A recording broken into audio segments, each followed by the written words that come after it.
Hi, this is May. And I'm Joy. Welcome to the QWERTY Writing Life Podcast, where we have candid chats about our creative lives. May and I are friends, writers, and creatives who want to share our endeavors out loud. On this podcast, we're here to encourage each other, and you too, and share tools we've discovered or made up. So you can follow your passions with a little support. So grab your tea or your coffee, and let's get started.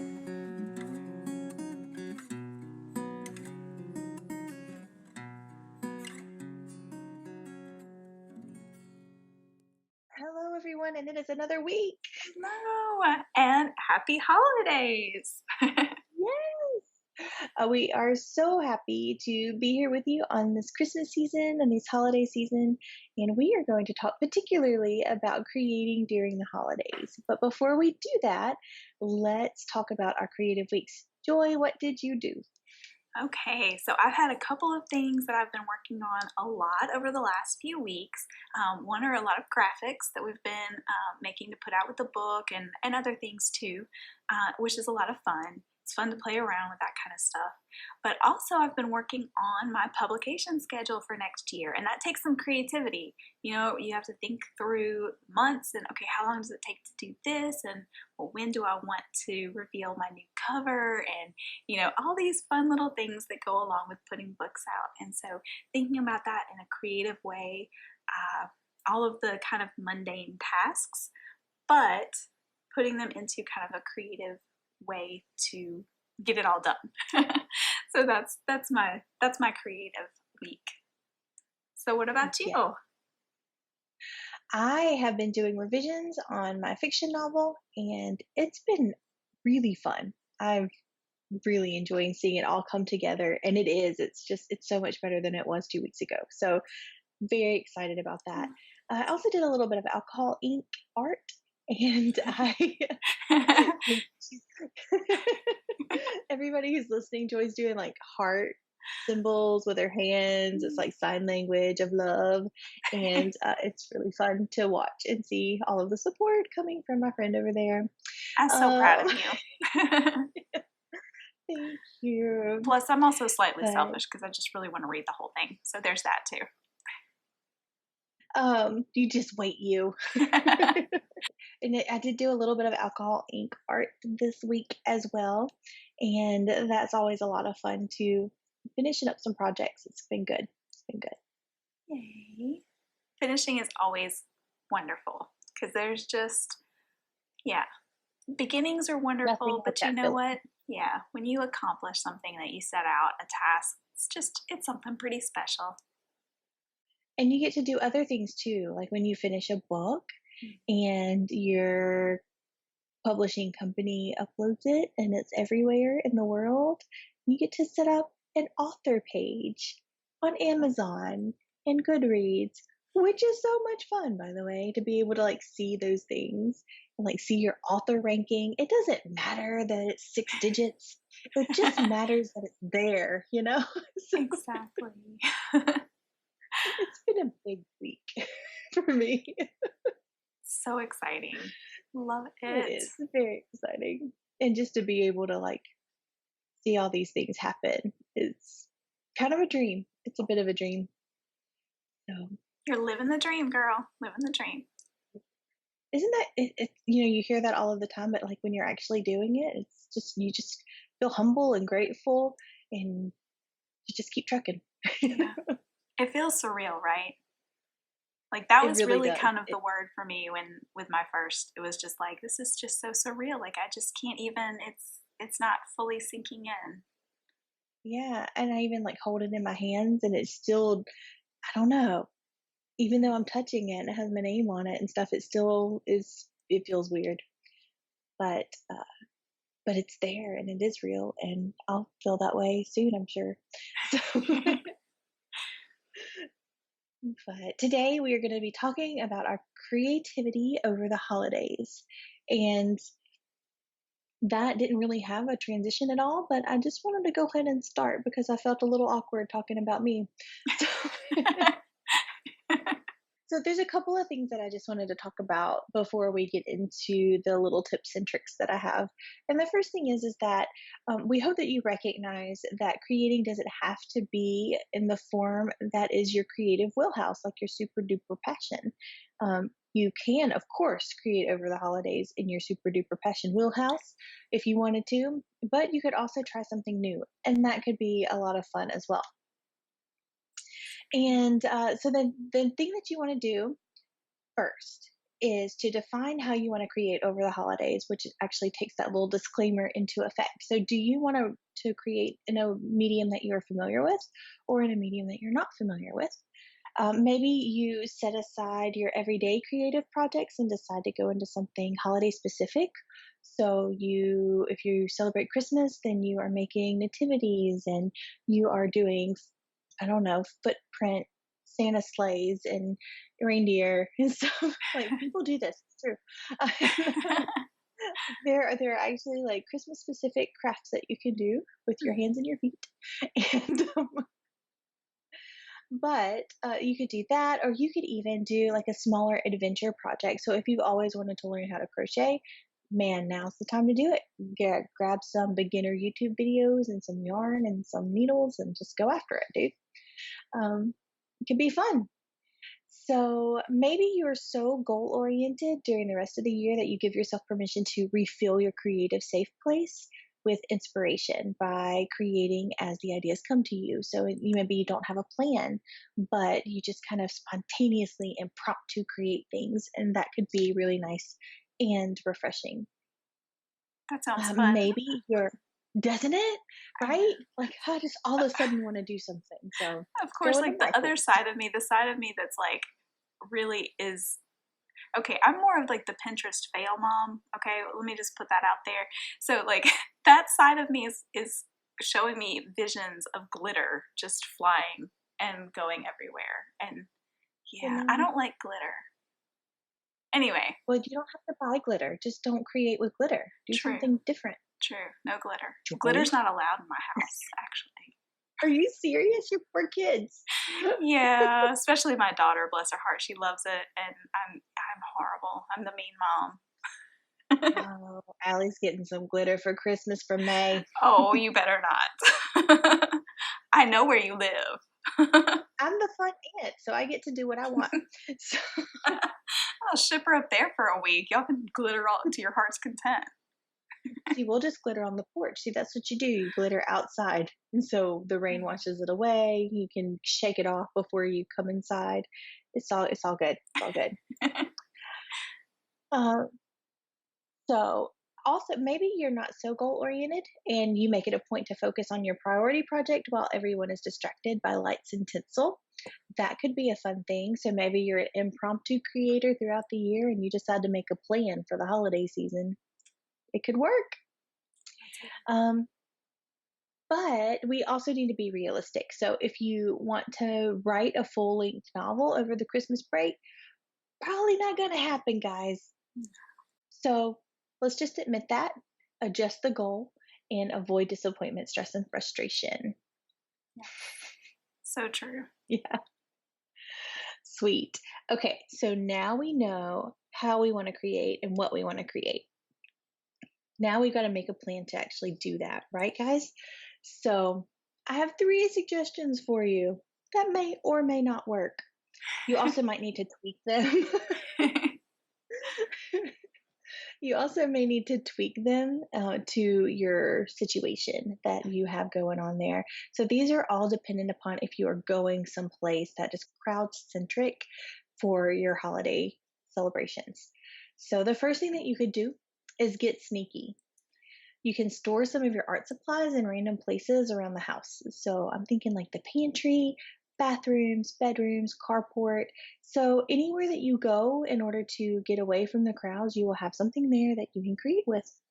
Oh, that's a good idea. I think it's pretty brilliant. It's a good idea. I love it. And if you don't have the idea of what you want to create, you could just store different types of projects in all of the different places. So if you happen to be in the bedroom, maybe you learn to crochet. If you happen to be in the carport, maybe you learn to do spray paint art. I don't know. But it could be fun to just be able to focus on something new all the time. And it could be your little game, your introverted little game over the holiday season. I love it. Yeah. So, the next tip that I have for you is that you can share creativity, which is probably one of my favorite things to do. So, you can teach someone your craft if you have somebody there who doesn't know it. You can bring extra supplies and make a closer bond with somebody in your family or some friends or somebody's best friend's second cousin who just happens to be there for the food. Doesn't matter. It Um, happens at our house. so, is there something that you want to learn? So, you could actually call somebody who's going to be at the holiday celebration that you're going to and say, "Hey, dude, I've always wanted to learn alcohol ink. Would you like to learn that with me while we are at our holiday celebration?" And that person might just say yes. And then you can have lots of fun seeing how horrible your first alcohol prints are going to be if you're like me, because mine was terrible when I first started. They've gotten much better. They So, are beautiful. I will I second really I'm super proud of how it's turning out and like that craft. Anyway, that's a side note. that. So you can plan to learn something new with somebody that is going to be at your holiday celebration. I don't know much about like you got your guys' family celebrations, but at mine, like we eat way too much, and then there are like sugar comas happening in the living room. So a lot of the gentlemen will just sit on the couch, and the TV will be going, and all of a sudden it's like snore fest in there. And then the ladies will be visiting in the kitchen or something like that, and there's not like super structure to it, and that's so fun. It's actually part of the thing that I love about it is that there's no structure. Kids are outside playing, that sort of thing. But wouldn't it be cool if like you guys were doing something and making something and learning something new and laughing and making these memories together, these creative memories? It could work. It could really Yeah. work. And I'm thinking So, too, like, you might have some family members who do something like cross stitch or knitting or something that maybe is kind of like a little bit of a lost art form. And you could ask them to teach you. And how special is that?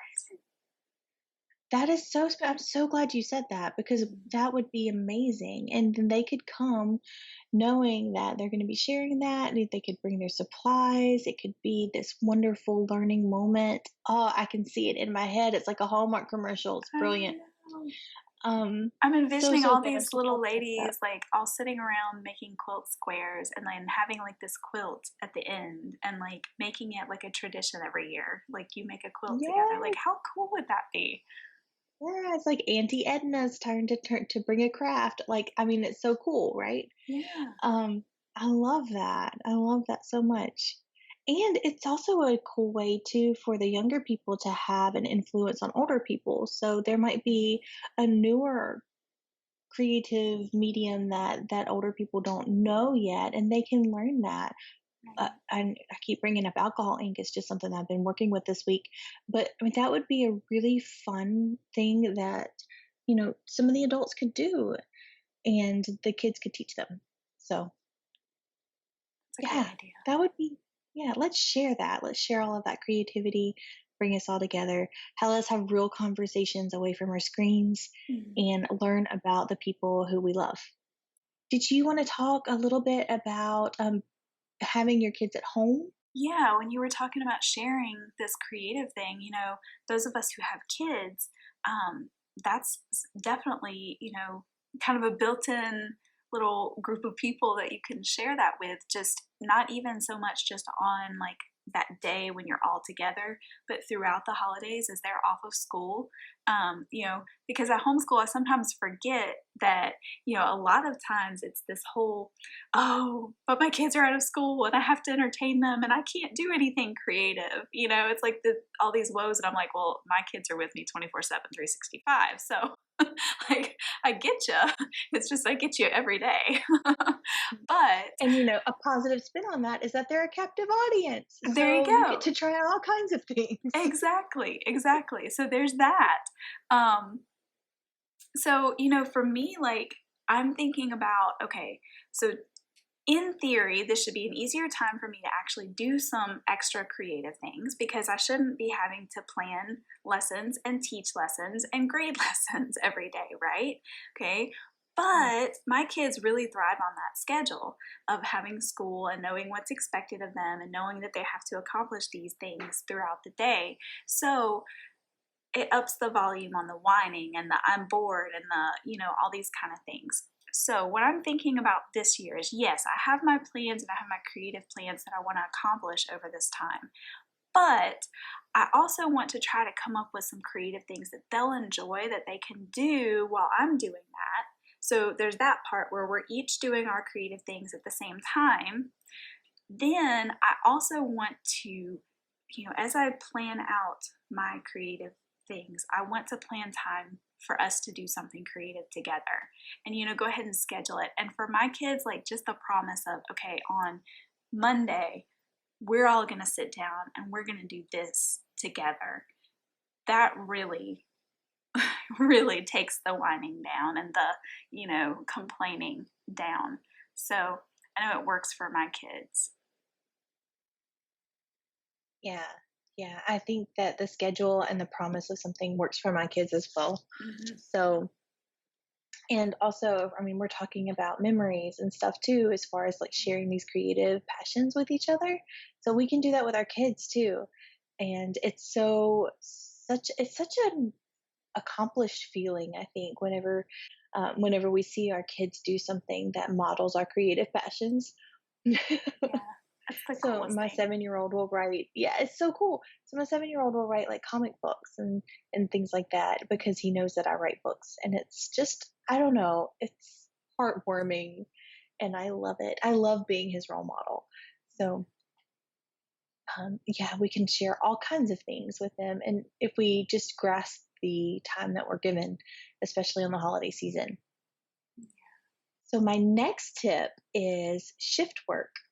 If you don't have an opportunity to share with other people, if you happen to have a partner or a family member who would be willing to trade shifts with you, then this tip is for you. So if you have a partner in holiday crime, alternate breaks in the social time. You could situate it to where you manage the family for an hour and then it's your partner's turn for an hour, or you could go, however your shifts need to be, 30 minutes, 15 minutes, whatever you need. But you could swap it out like that. Go do your creative thing and then come back refreshed and renewed. Speaking of that, refresh, sometimes that is all of that planning and scheduling and stuff is not super refreshing for some people.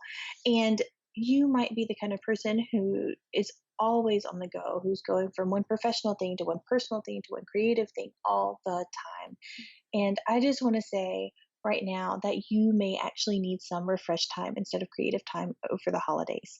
So however that looks to you, maybe just kind of plan that out. I know plan is such a crazy word when you're talking about refresh time, but a walk with your partner at night down the street, or a cup of tea by the Christmas tree, a quiet moment locked in a bathroom when the kids are watching Pokemon. Like, it doesn't have to be big. Now, it could be a spa day. That would be amazing, but it doesn't have to be that. Wouldn't that be nice? Santa, we've put in our request. Exactly. Look, I looked at my toenails earlier today and it was just sad. It was sad news. We're not going to talk about mine. No. Yeah. They're clean. They're clean. There you go. Listeners. Yes. But they're not pretty. We took the time to shower. We just didn't get to the whole pedicure part. I know. What else do you want? We hope to leave the holiday season skipping happily away rather than running from them like an escaped prisoner. So if you need the refresh time, take the refresh time. Try not to just get lost in the overwhelm, because it is really, truly a wonderful time of year, as the song says. And now we are up to the QWERTY challenge. So if you know your holiday plans, just go ahead and map out what you'll be creating or refreshing this season. If you're overwhelmed, figure out a way to place yourself in a situation where you can find soulful refreshment. Doesn't that sound nice? I like that. That sounds like the Yeah. name of a spa, going back to the whole spa thing. Yeah, spas. Well, this is an easier QWERTY challenge for you guys. We've got some harder ones coming up, so we thought we'd go easy on you this week. And also, it is the holiday season. So, Merry Christmas to all, and happy birthday to our Lord and Savior Jesus Christ. Yay! Merry Christmas, you guys. Have a great week. Bye. Thanks for listening until the end. Seriously, you're a trooper. Do you think QWERTY Writing Life is the bomb? May, you just said the bomb. Don't you censor me.